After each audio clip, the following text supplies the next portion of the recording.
चलिए स्टार्ट किया जाए। अब कहां तक कंप्लीट किए थे हम लोग, एक बार फिर से रिपीट कर लेते हैं, थोड़ा सा रिवीजन कर लेंगे तो हमको लगता है कि याद हो जाना चाहिए। हम लोग स्टार्ट क्या किया थे, इंडियन प्लेट्यू। इंडियन प्लेट्यू का क्या क्या नाम बताए थे, 3 नेम, कौन कौन सा नेम था? पेनिनसुला प्लेट्यू, खा गए, हे भगवान, सीधे बोल देती है, नहीं बताए थे, बताए थे ना। एक इंडियन प्लेट्यू, प्रायद्वीपीय पठार, और तीसरा नाम था पेनिनसुला प्लेट्यू, नहीं बताए थे। अभी तुरंत दिखा रहे हैं, देखिए अभी तुरंत दिमाग में घुस जाएगा। ये क्या लिखा हुआ है, पठार लिखा हुआ है। इसको इसके बाद हम देखिए यहां लिखे थे प्रायद्वीपीय पठार, पेनिनसुला प्लेट्यू, और इसी को इंडियन प्लेट्यू बताए थे। हाँ, सीधे आरोप लगा देती है, ठीक है। इसके बाद हम लोग आगे चले थे, इसको हम लोग डिवाइड किए थे, माने इंडियन प्लेट्यू को डिवाइड किए थे। इसका निर्माण कब हुआ था, पेनिनसुला प्लेट्यू का? धरती का निर्माण हुआ था, बोलिए। धरती का निर्माण ना प्री कैम्ब्रियन युग में। कौन सा युग? प्री कैम्ब्रियन युग। बोलने अभी देखिए नहीं बोले थे, को बात तो दिमाग में सेट नहीं है। प्री कैम्ब्रियन युग, प्री कैम्ब्रियन युग में हुआ था। और इसको हम लोग कितने भाग में डिवाइड किए थे? 6 भाग में डिवाइड किए हैं। कितने भाग में डिवाइड किए थे? कौन कौन सा? अभी हम लोग किस में पढ़े हैं? Central highland of India. Central highland of India, इसमें हम लोग क्या पढ़ लिए थे सेंट्रल हाईलैंड में? अरावली, अरावली, अरावली पर्वत पढ़ चुके थे। अब पढ़ना था मेवाड़ पठार, पढ़ना था मालवा पठार, बुंदेलखंड पठार, विंध्याचल पर्वत, सतपुड़ा पर्वत, ये पढ़ना था। किसका हिस्सा है ये? पेनिनसुला प्लेट्यू को कितने भाग में डिवाइड किए थे? कौन कौन सा भाग था?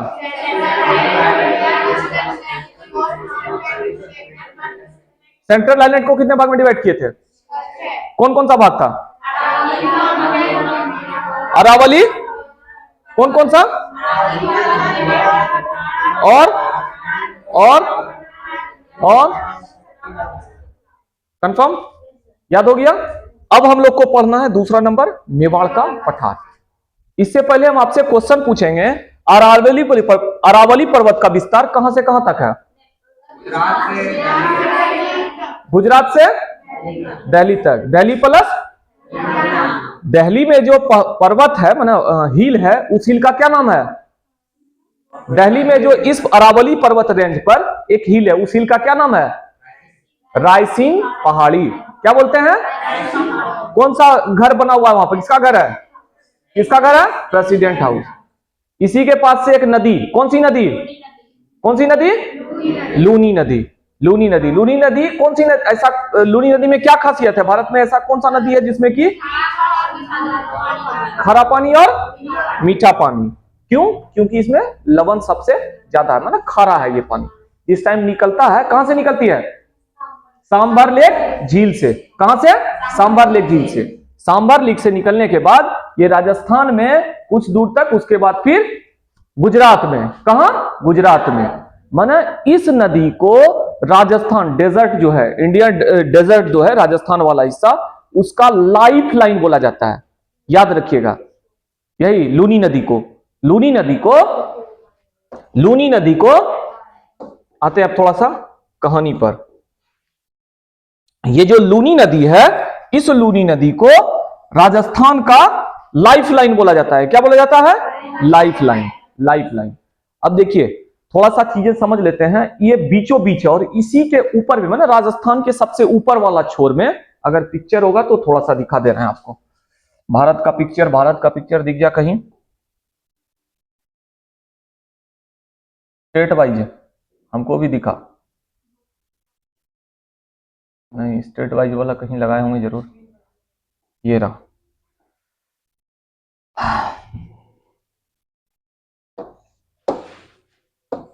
देखिए ये जो पिक्चर दिख रहा है ना, इसी में यहां पर ये जो ऐसे करके यहां पर, ठीक है, ये कौन सा स्टेट है?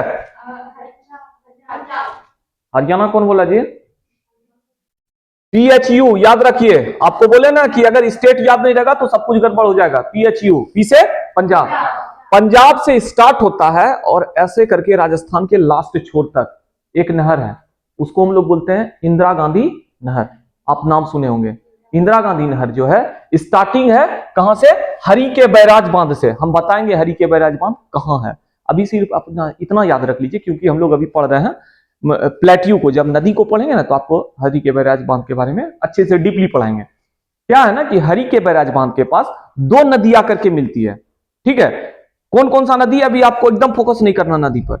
वहां से एक बांध बनाया गया हरि के बैराज बांध से, वहीं से एक बड़ा लंबा चौड़ा कैनल रेडी करके पूरे राजस्थान के लगभग आधा एरिया तक, मतलब 3 फेज में इस काम को कंप्लीट किया गया है। अभी पूरा कंप्लीट हुआ भी नहीं है, जबकि 3 फेज में ये काम कंप्लीट होने वाला प्लान रखा गया है। 2 फेज कंप्लीट हो चुका है, 1 फेज और कंप्लीट होने वाला है। आप सुने होंगे बीकानेर का नाम सुने हैं ना? तो पहला फेज बीकानेर तक रखा गया था, मतलब वही हरि के बैराज बांध से लेकर के बीकानेर तक पहला फेज रखा गया था। उसी पिक्चर को हम बाहर निकाल करके इसमें रखे हैं। देखिए यहां पर दिख रहा है, अभी आपको दिखा दे रहे हैं, आप देख रहे होंगे यहां पर, यहां है ना, देखिए इंदिरा गांधी कैनल है ना लिखा हुआ, हाँ है ना। इस प्रोजेक्ट को बनाया जा रहा है। कौन कौन सा नदी है? तो सतलज और ब्यास नदी, जो बताए ना हरि के बैराज बांध पे सतलज नदी और ब्यास नदी है, वहीं पर एक डैम है, वहां से लेकर के खींचा गया है। और ये जो है इंदिरा गांधी कैनल लगभग 649 किलोमीटर तक बना हुआ है। अभी इसमें और इंक्लूड होना बाकी है, ठीक है, और बढ़ेगा। इसके बारे में हम लोग थोड़ा सा डीपली पढ़ेंगे जब हम लोग रिवर पढ़ेंगे, ठीक है। अभी उधर फोकस नहीं करेंगे। यहां तक समझ गए?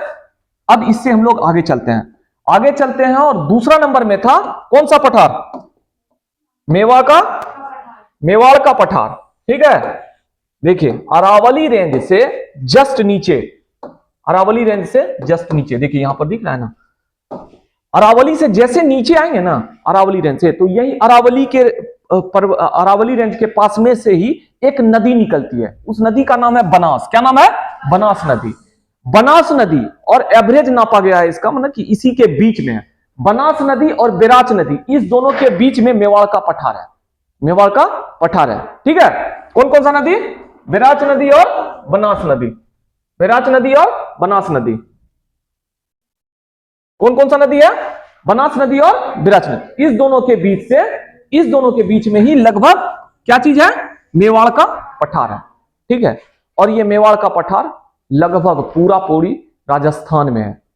आप सुने होंगे ना मेवाड़ का राजा, जब हिस्ट्री पढ़ाएंगे तो उसमें बताएंगे। इसीलिए हम आपको ज्योग्राफी पढ़ा रहे हैं पहले, कि ये सब चीज आपको याद रहे। मेवाड़ नाम सुने तो कहां पर प्लेट्यू है ये याद रहे, ठीक है। तब हम लोग हिस्ट्री जब पढ़ेंगे तो पूरे अच्छे तरीके से समझ में आएगा। मेवाड़ का पठार समझ गए? अब ये जो है यहां से एक नदी निकलती है, बेराच नदी, ठीक है। ये बेराच नदी, इसी नदी के किनारे में एक शहर बसा हुआ है, उसका नाम है उदयपुर शहर। क्या नाम है? उदयपुर शहर, समझ गए। इसी बेराच नदी के पास में बसा हुआ है। तो इसका विस्तार कहां से कहां तक है? बनास से बेराच, इसी के बीच में है, ठीक है। इसी पर एक शहर बसा हुआ है उदयपुर। ये क्वेश्चन है, ये पूछा हुआ क्वेश्चन था, इसीलिए हम आपको बता दीजिए कि उदयपुर शहर कौन सी नदी के पास बसा हुआ है। क्या बोलेंगे हम लोग? बेराच में, ठीक है। बहुत ज्यादा कुछ डीपली नहीं पढ़ना इसके बारे में, क्योंकि इसका विस्तार बहुत ज्यादा नहीं है, ठीक है। मेवाड़ के पठार के बारे में, मेवाड़ पठार के बाद जब आगे बढ़ेंगे तो मालवा का पठार, इसको थोड़ा सा डीपली हम लोग पढ़ेंगे। क्या नाम है? मालवा का पठार। मालवा का पठार का विस्तार थोड़ा सा राजस्थान में, थोड़ा सा मध्य प्रदेश में, राजस्थान और मध्य प्रदेश के बीच में। अगर देखा जाए तो ज्यादातर राजस्थान में। कहां पर है ज्यादातर कहां है? राजस्थान में, और कम एमपी में, मध्य प्रदेश में, ठीक है। अब देखिए इसी मालवा के पठार में, देखिए आपको बता दिए, यहां पर लिखा हुआ है क्लियर वर्ड में हम लिख दिए, मालवा का पठार एमपी मतलब उत्तर पश्चिम में है, ठीक है। और एमपी का पठार मतलब ये लगभग जो एमपी, इसका 28% भाग, और 72% किसका हो जाएगा? राजस्थान का, ठीक है।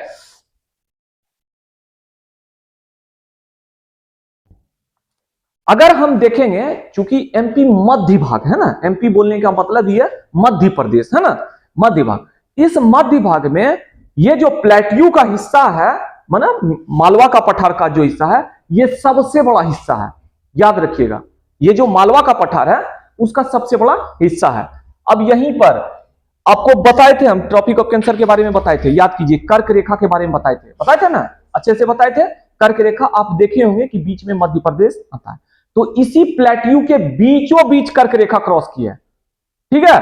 कौन सा प्लेट्यू के बीचों बीच? कौन सा प्लेट्यू के बीच?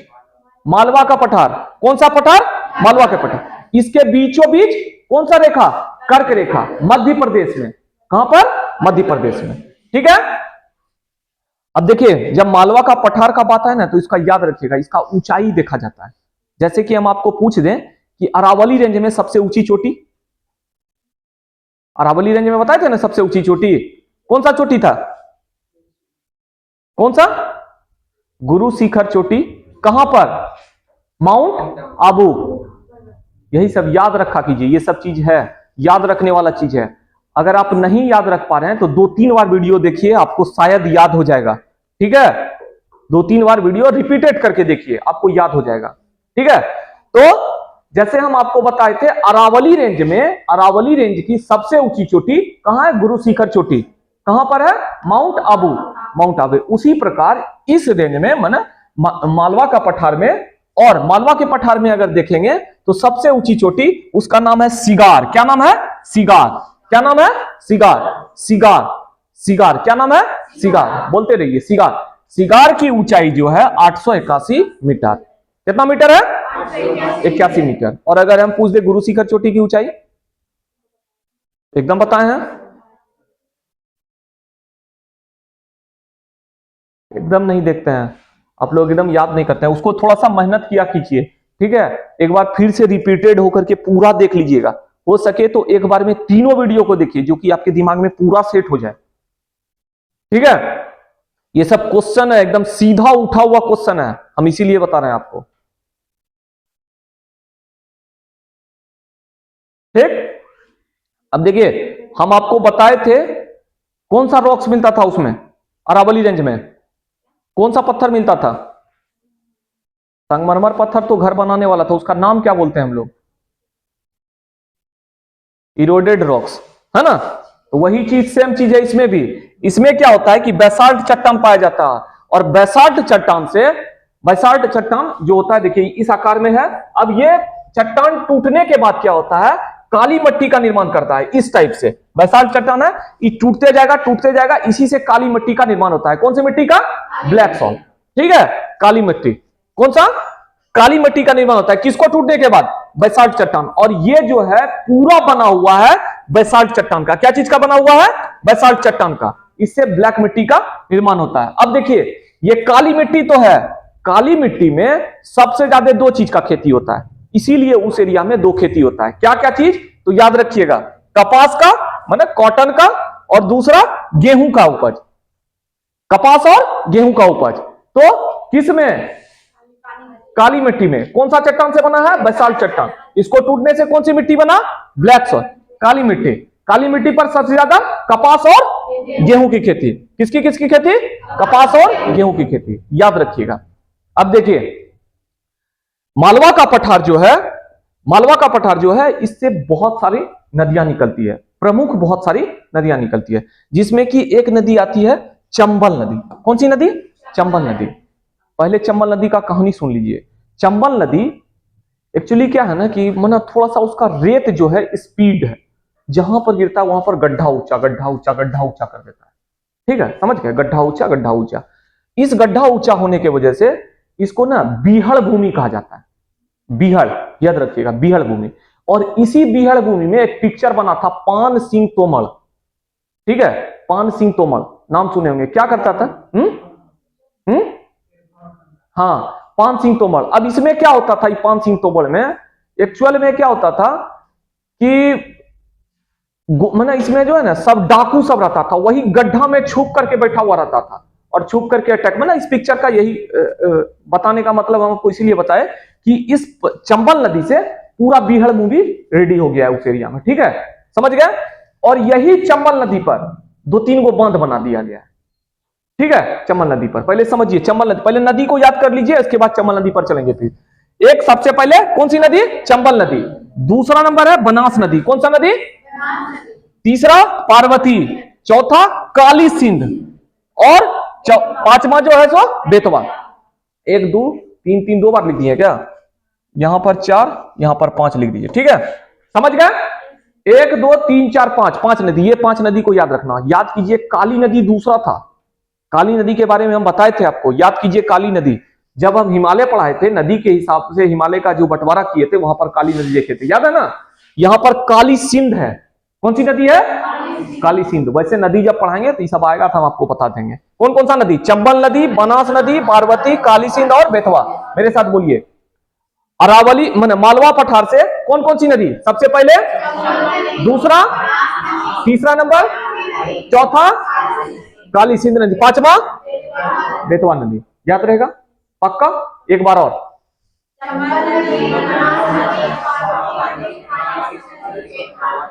ठीक है, पक्का याद रहेगा?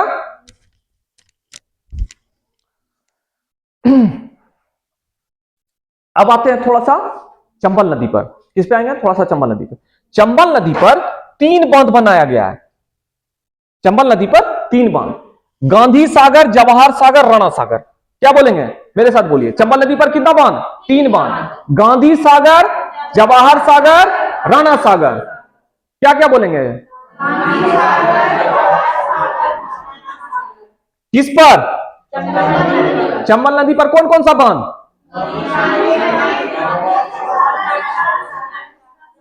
हम आपसे पूछे चंबल नदी पर कौन कौन सा बांध? तो 3 बांध। कौन कौन सा? बोलिए। ठीक है, चंबल नदी पर कौन कौन सा बांध है? गांधी सागर, जवाहर सागर, राणा सागर। अब ये चंबल नदी चूंकि राजस्थान का भी हिस्सा है और एमपी का भी हिस्सा है ना? तो इसमें जो एमपी पर बांध बनाया गया है, उस बांध का नाम है गांधी सागर, जो एमपी में है। और 2 बांध जो है जवाहर सागर और राणा सागर, ये राजस्थान में। कहां पर है? राजस्थान में। समझ गए? अब हम आपसे पूछे कि चंबल नदी पर कितना बांध? उससे भी पहले चलते हैं। अरावली प्लेट्यू से कितनी नदी निकलती है? कितनी नदी? कौन कौन सा?